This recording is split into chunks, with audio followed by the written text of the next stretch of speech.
अजय की ओर देखती हुई वह बोली, तुम दोनों पूरे रास्ते साथ थे?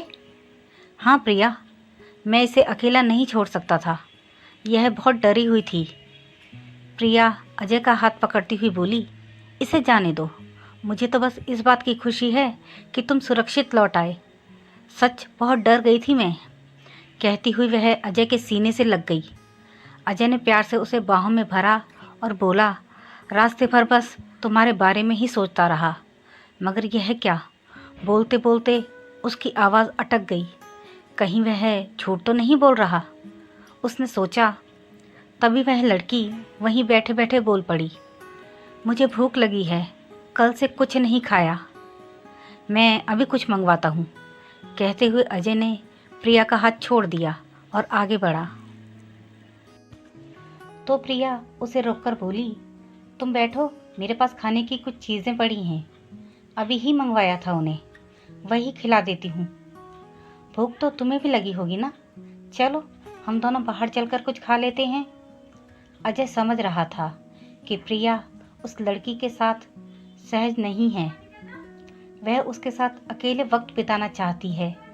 उसे खुद भी उस लड़की की उपस्थिति अजीब लग रही थी। इतनी दूर से उसकी प्रिया सिर्फ उसकी खातिर आई है और वह उसे गले भी नहीं लगा पा रहा है। चलो, अजय उठकर खड़ा हो गया। प्रिया ने खाने की चीज़ें लड़की के आगे रखी और अजय के साथ बाहर निकल आई।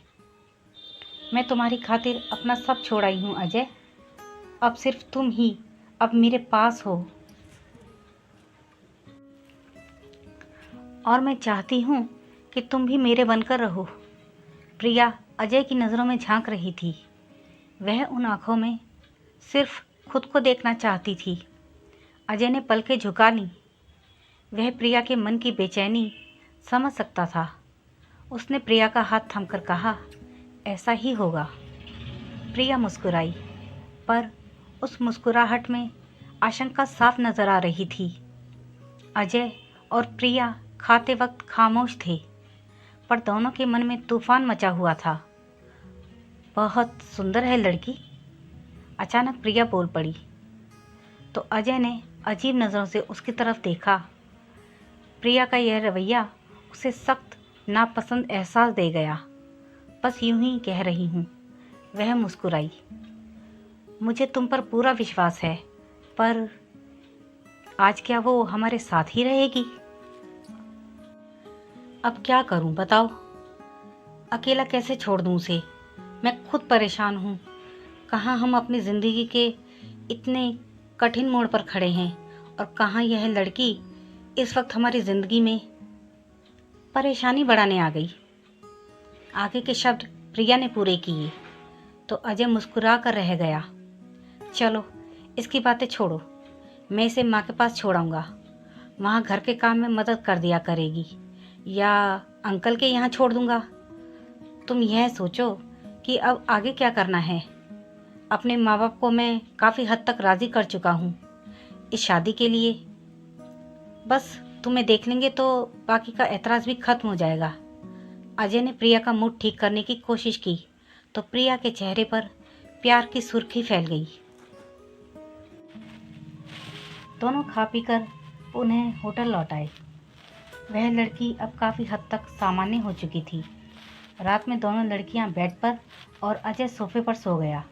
अचानक रात में अजय की आंखें खुली तो देखा कि वह लड़की उसके सोफे के कोने पर बैठी है और उठकर वॉशरूम की तरफ जाने की कोशिश कर रही है, मगर पैर में चोट की वजह से ठीक से उठ नहीं पा रही है।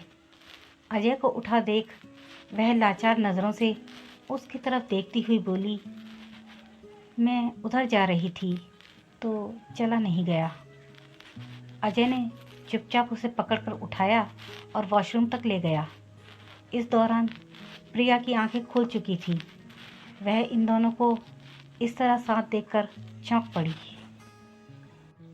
प्रिया को उठा देख अजय भी सकपका गया। फिर भी उसने चुपचाप लड़की को बेड पर लेटाया और फिर प्रिया की तरफ देखा।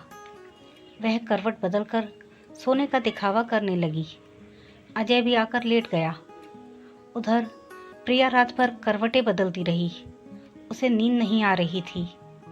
दिमाग में बस वही दृश्य घूम रहा था जो उसने देखा था। अजय कितने प्यार से उसे थामे हुए था और वह लड़की किन नज़रों से उसकी तरफ देख रही थी। पहले भी उसने देखा है कि वह लड़की अजय को वैसी ही नज़रों से देखती है और फिर वह इतनी खूबसूरत है कि कोई भी पिघल जाए। प्रिया सुबह सुबह उठी और बाहर निकल आई। पार्क में बेचैनी से चहलकदमी करती रही। फिर जब वह थक गई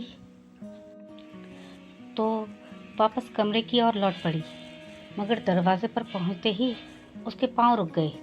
उसने पर्दे के अंदर झांक कर देखा, वह लड़की अभी भी अजय की तरफ देख रही थी। एक लड़की होने के नाते वह इन नज़रों को अच्छी तरह पहचानती थी। वह आगे बढ़ती या कुछ सोचती, इससे पहले ही वह लड़की अजय के पास आ गई और धीरे से बोली, अजय, मैं तुम्हें बहुत प्यार करने लगी हूँ। प्लीज़ मुझे कभी अकेला मत छोड़ना। मैं हमेशा तुम्हारे साथ रहना चाहती हूँ। प्रिया के सीने में आग लग गई और मन में तूफान सा मच गया। अजय भी 2 पल के लिए मौन हो गया। प्रिया को लगा अब अंदर जाकर उस लड़की को धक्के मारकर बाहर कर दे।